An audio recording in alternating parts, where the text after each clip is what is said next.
हाँ, 4 दिवारी रही।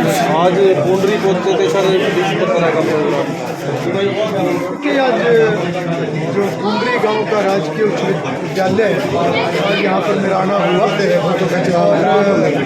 यहाँ का स्कूल अभी हाल ही में जो अपग्रेड सरकार ने किया है, 12वीं तक का स्कूल ये आने वाले समय में होगा।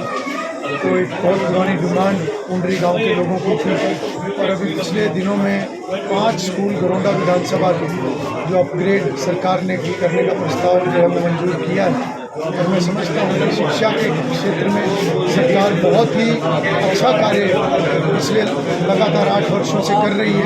न केवल सरकारी स्कूलों का बल्कि साथ ही साथ चाहे कॉलेजों की बात है, ITI की बात है, हमारे क्षेत्र में ऐसे बहुत सारे कार्य जो है वो भारतीय जनता पार्टी की सरकार में मुख्यमंत्री मनोहर लाल जी के नेतृत्व में उनके आशीर्वाद से हुए हैं। और निश्चित रूप से इन सभी कार्यों से जहां गांव के लोगों को, बच्चों को इसका लाभ होगा और एक अच्छी शिक्षा ग्रहण करके बच्चे आगे बढ़ें, और यही समय की ज़रूरत भी है। और जितने बच्चे शिक्षा ग्रहण करेंगे उतने ही वो जीवन में आगे बढ़ने के मार्ग उनके खुलते हैं। तो मैं इन सभी कार्यों के लिए क्षेत्र के लोगों की तरफ से मुख्यमंत्री मनोहर लाल जी का और हमारे माननीय शिक्षा मंत्री कंवर पाल जी का बहुत बहुत आभार व्यक्त करता हूँ। स्कूल तो सर बहुत सारे होते हैं, लेकिन स्कूलों के अंदर टीचर नहीं मिलते हैं। सबसे बड़ी समस्या आज भी रही है। देखिए, टीचर्स की समय समय पे जैसे ज़रूरत होती है वो पूर्ति की भी जाती है। बहुत सारे अध्यापक पिछले दिनों में भर्ती भी हुए हैं और आगे भी भर्ती प्रक्रिया जो है वो सरकार ने जारी रखी हुई है। तो एक नियमित प्रक्रिया है और मैं समझता हूँ कि इसके ऊपर सरकार बहुत गंभीर है।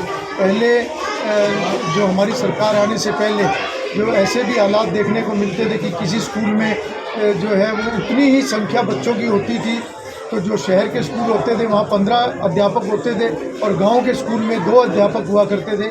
ऐसी सभी चीज़ों को बदलने का काम हमारी सरकार ने किया है और एक ट्रांसफ़र पॉलिसी लागू करके, ऑनलाइन ट्रांसफ़र पॉलिसी करके लागू करके एक बहुत बड़ा एक व्यवस्था को बदलने का काम किया है। और जो पहले वाला जो एक सिस्टम था उसको बदला है, रैशनलाइजेशन करके एक से सभी जगह समान रूप से अध्यापक पहुँचे और बच्चों को वो सेवाएं मिले। उसके लिए सरकार ने बहुत बड़े बड़े कदम उठाए हैं। जहाँ जहाँ भी कमी की बात रहती है सरकार उस पर आगे कदम उठाती है। विधायक जी, जैसा कि यमुना बेल्ट की अगर बात करें, इस तरफ यहाँ के लोगों का भी कहना था कि 20 साल बाद ये स्कूल अपग्रेड हुआ है, यहाँ सरकार कम ही दिखाई देती है। आपने भी विधानसभा में ये मुद्दा उठाया था, आप क्या कहेंगे इस बारे में? देखिए, यमुना बेल्ट में सबसे ज़्यादा अगर आज तो कोई दिखाई दिया तो भारतीय जनता पार्टी की सरकार दिखाई दी है। अगर अभी तक हमारी 8 साल के अंदर अगर हमारे 14 स्कूल अपग्रेड हुए हैं तो 14 में से 11 स्कूल हमारे यमुना बेल्ट के अपग्रेड हुए हैं। और अगर मैं और विस्तार से समझाने का प्रयास करूं तो हमारी सरकार आने से पहले चौरा गांव, जो कि 12 गाँव का सेंटर है, वो भी 12वीं का स्कूल नहीं था, उसको भी 12वीं का स्कूल बनाने का काम हमारी सरकार ने किया। और उसके अलावा जो अन्य विकास के कार्य हैं, जो ग्रामीण विकास है, उन सभी के ऊपर विशेष फोकस हमारी सरकार का रहा है।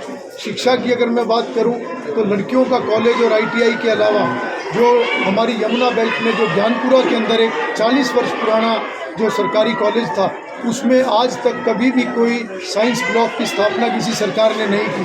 वो भी अगर स्थापना किसी ने की तो भारतीय जनता पार्टी की सरकार ने, मुख्यमंत्री मनोहर लाल जी की सरकार ने उसको किया है। अब वहाँ पर साइंस ब्लॉक भी बनकर शुरू हो चुका है। और यमुना बेल्ट वास्तव में हमारी सरकार आने से पहले बहुत ही पिछड़ा हुआ ये हमारा एरिया था और ऐसे 32-33 गाँव, जिनमें से 14-15 गाँव तो ऐसे थे जो 80 से 100% तक पूरे के पूरे गाँव कच्चे थे। और आज़ादी के 70 साल के बाद ऐसी व्यवस्था, ऐसे हालात मिलना, मैं आभार व्यक्त करूँगा मुख्यमंत्री मनोहर लाल जी का, जिन्होंने पूरी न केवल यमुना बेल्ट बल्कि पूरे इलाके के अंदर बड़े बड़े प्रोजेक्ट देकर ग्रामीण विकास, सड़कों का विस्तार, पुलों का निर्माण, चाहे कॉलेज की बात है, चाहे अस्पतालों की बात है, चाहे पार्कों की बात है, चाहे बस अड्डों की बात है, चाहे बेटियों के लिए स्कूलों की बात है, ऐसी सभी व्यवस्थाएं पिछले 8 वर्षों में खड़ा करने का काम किया है। और ये भी हमें ध्यान है कि 2-2.25 साल जो कोरोना का काल है, ये हमारे पूरे विश्व के ऊपर एक ऐसा संकट था जो कि एक सामान्य ये समय नहीं था। एक बहुत बड़े संकट काल से हम लोग निकले हैं और उस समय में भी सारी व्यवस्थाओं को संभालते हुए हमारी सरकार आगे बढ़ी है। और निश्चित रूप से जो 2-2.25 साल में जो कामों पे जो प्रभाव पड़ा है, जो विकास के कार्य रुके हैं, उन सभी को भी अब आगे बढ़ाने का काम हमारी सरकार कर रही है। और बचे हुए कार्यों को हम अपनी बचे हुए जो सरकार का कार्यकाल जो 1.5 वर्ष का है, उसमें हम उनको सभी को पूरा करने का काम करेंगे। जी धन्यवाद सर। है इसके अंदर जो मल्टी स्कूल जितने भी स्कूल हैं, जहाँ भी बिल्डिंग कंडम है, वहाँ पर प्रदेश की सरकार के द्वारा एस्टिमेट हुआ के मल्टी स्कूल बिल्डिंग्स बनाई जा रही हैं जी, ताकि जो बच्चों को खेलने का स्पेस भी पूरा मिले। और जो भी नई प्लानिंग हमारी चल रही है, 2 मंजिला बिल्डिंग है, 3 मंजिला बिल्डिंग है। इसमें जैसे हमारे पास में एक नया स्कूल सदरपुर में भी एस्टेब्लिश करी प्रदेश की सरकार, और एक हमारे पास में चोरा के अंदर वहाँ पे बच्चों के बैठने की व्यवस्था नहीं थी, तो वहाँ पर जो विधायक जी के और मुख्यमंत्री जी के सहयोग से 16 नए रूम्स के एस्टेब्लिशमेंट किए जा रहे हैं। एक कोड में जीपीएस स्कूल है, वहाँ पे 20 कमरों के अनाउंसमेंट हो चुके हैं। उनका जो प्रोसेस हो पाइपलाइन में जैसे एस्टिमेट बन जाएंगे, वहाँ भी कंस्ट्रक्शन के कार्य शुरू हो जाएंगे। एक हमारे पास में बड़ी खजूर है, वहाँ पर भी एक नया स्कूल एस्टेब्लिश प्रदेश की सरकार कर रही है +2 लेवल का। वहाँ पर 16 कमरों का जो है प्रोसेस जो है बजट बना के भेज दिया, वहाँ भी कंस्ट्रक्शन कार्य जल्दी शुरू हो गया। बाकी तमाम बच्चों के बैठने के लिए जितनी फैसिलिटीज़ हैं हमारे ब्लॉक के अंदर, जो डेवलपमेंट के कार्य काफ़ी स्पीड से चल रहे हैं, और वो छुट्टियों के अंदर काफ़ी हमारे सर कंस्ट्रक्शन का काम लगातार चल रहा है, इंफ्रास्ट्रक्चर पे काम हो रहा है, लेकिन सवाल वो ही उठता है कि स्कूलों में टीचर नहीं है। टीचर्स का लगभग स्कूलों में थोड़ा सा ये जो अभी जो अपॉइंटमेंट 6 से 8 प्रॉब्लम है। प्राइमरी स्कूल में टीचर की कोई कमी नहीं है, लगभग प्राइमरी में ही अभी 15-20 दिन पहले गए थे, हमने डिंगर माजरा स्कूल से खबर चलाई थी।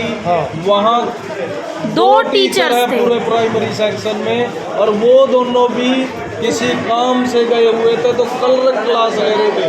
हमने वहाँ से खबर चलाई थी, और एक क्लास में एक रूम में 2 क्लास के बच्चे बैठते हैं सर, और उनको डिंगर माजरा जो पॉलिसी क्या है प्रदेश सरकार की कि हर 25 बच्चे में एक टीचर है प्राइमरी स्कूल जी।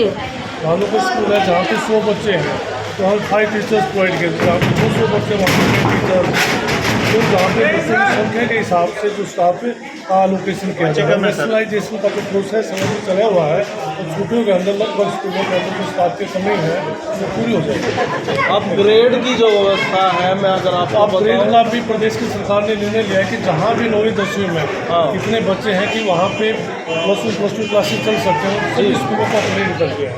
तो उसमें जैसे हमारे यहाँ पे अलीपुर में जो 106 बच्चे थे, तो वहाँ का जो स्कूल है वो +2 का अपग्रेड हो गया है।